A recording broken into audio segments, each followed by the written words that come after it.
wanasema ulemavu ni laana. Ulemavu either mmerogwa or you have offended gods. This is Brenda Betty, and her sentiments reflect the situation at her hometown. This is after she was diagnosed with polio at the age of 2. Her family suffered stigma, and this led to a decision to send her away from home to a society that would treat her better. They took me to Portrees Primary School for the physically handicapped at a very tender age. By 3-4 years in nursery school, I was already living alone. Despite the challenges, Brenda continued her studies to university, where she graduated with a bachelor's and master's degree. Although she managed to secure a job later, Brenda says it's been an uphill task. A person with disability is rejected when he just appears for an interview. A report by the Commission for University Education indicates that in 54 years, the education completion rate by people living with disabilities is 1.6%. I was just lucky that my parents pushed me to go to school early in life, and I also took that very positively and did my best.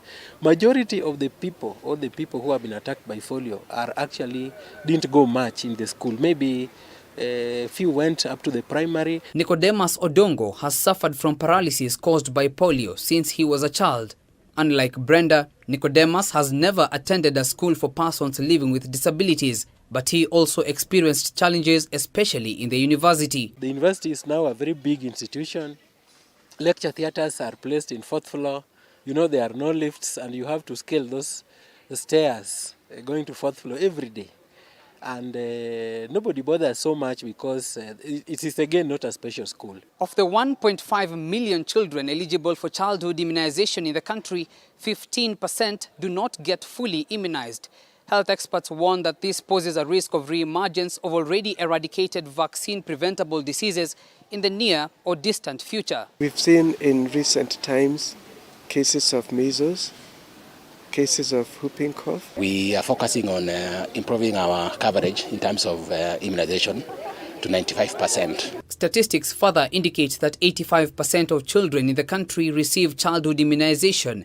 Research by the Ministry of Health shows there is no high risk of polio in the country. We do surveillance where we pick samples from children.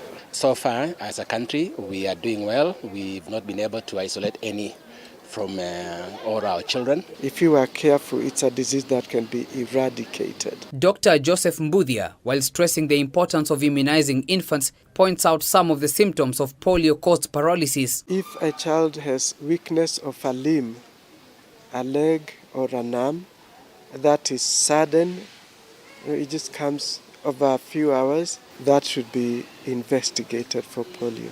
Dr. Mbuthia's advice seeks to increase the percentage of childhood vaccinations from 85 to 100% to avoid the risk of outbreaks of vaccine-preventable diseases in later years. Ben Kirera, K24, Health Beat.